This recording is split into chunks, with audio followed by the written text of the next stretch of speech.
masyadong premature yung pagbasura.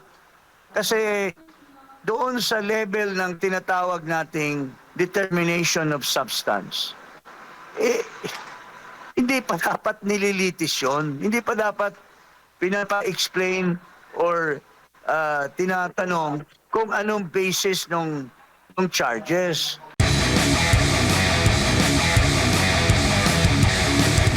Sakali pong umusad po ang inyo pong inihain kasama po ninyong makasamahan na impeachment complaint, no? Pangatlong impeachment complaint sana.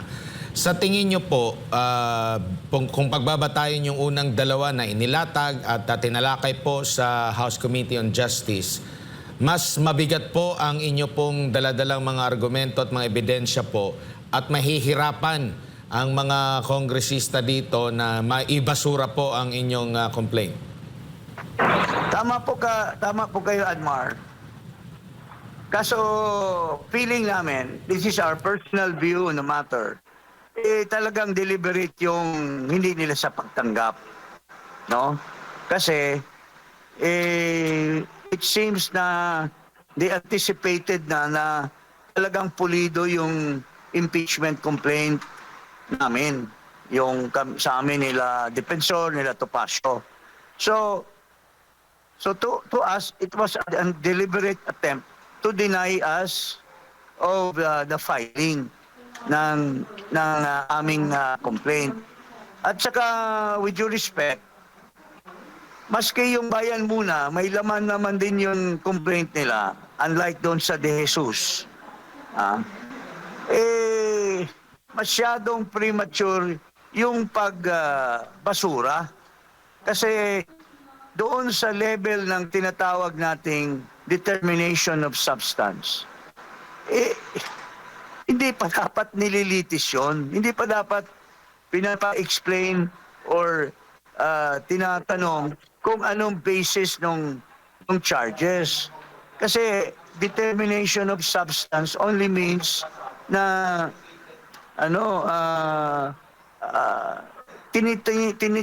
tinitingnan lang yung allegation of facts is if it amounts to impeachable offense.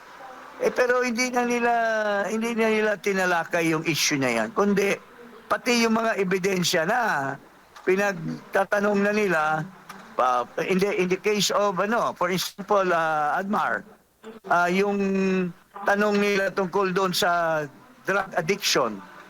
There was allegation na drug addict si Marcos. Wala daw ebidensya na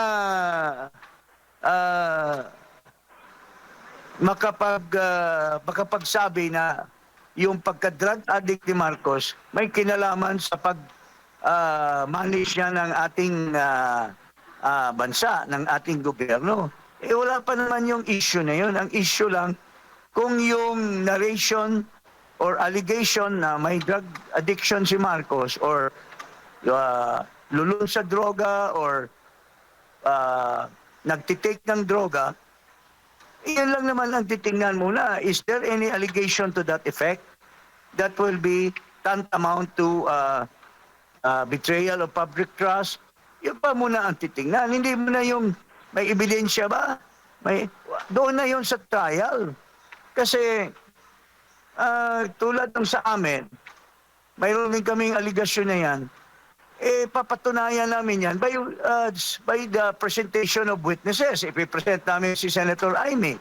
Ipipresent namin yung may mga kinalaman na nagda-drug siya.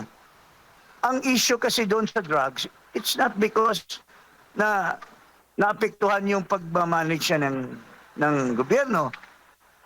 Doon pa lang sa, kung isang opisyal ay kumukuha ng drugs, nagtitake ng drugs, culpable violation of the Constitution. Kasi pagka presidente ka, mayroon kang oath of office. Pagka mayroon kang oath of office, sinasabi mo that you will execute the law of the land. You will follow the Constitution. Nagpe-pledge ka doon sa pag-oath taking mo. Ngayon, kung you have to execute the law, hindi ka nag-execute ng law kasi binabiolate mo yung law dahil nagdodroga ka. You violated the Constitution. You violated your oath of office.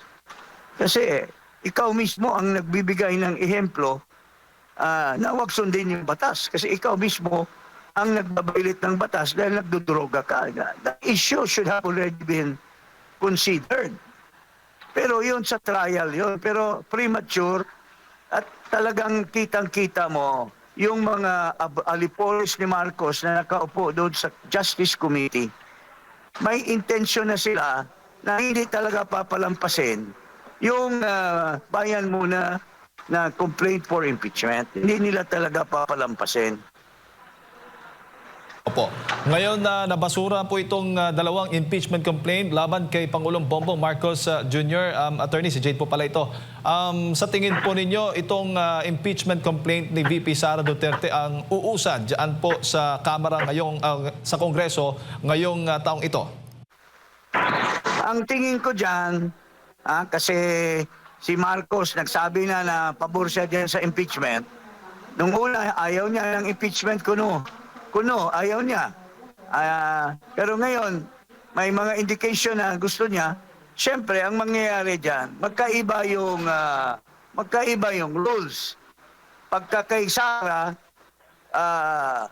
they will loosen the determination of substance. Papalusutin nila yan para magkaroon ng trial.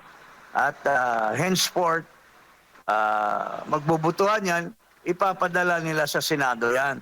Whereas kung kay Marcos, ibabasura nila sa umpisa pa lang.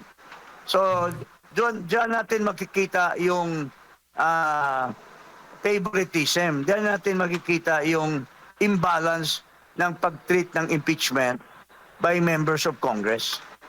At kapag na-desisyonan ng Kamara at ipinasa nila sa Senado, ang sabi ng Senate President, forthwith, at agad-agad ay sisimulan po yung impeachment proceedings laban kay Vice President. Si Iskol Bukol, nagpakita na ng kanyang bias. Kaya nga galit na galit siya sa Korte Suprema. Dahil hinigpitan daw yung rules on impeachment. Mahirapan na daw mag-impeach. Hindi naman siya nagbabasa eh. Yun ang problema. Nag-aabogado siya, hindi nga siya kumuha ng law subjects eh. Pero kung magsalita, akala mo talo pa yung mga abogado eh. So yun ang problema ng ating mga opisyal sa ating bansa. Sa tingin po ninyo, Attorney, may kinalaman po ang impeachment proceeding o impeachment complaint laban kay Vice President Sara Duterte kaya't naudlot po yung mga umuugong na mga balitang may palit liderato dyan sa Senado? Well, I don't know if it is related, but siguro ang pinaka-reason talaga na nagkaroon ng palit ulo dyan sa Senado or palit leader, yung kabulastugan na ginagawa ng Blue Ribbon Committee. Maraming umangal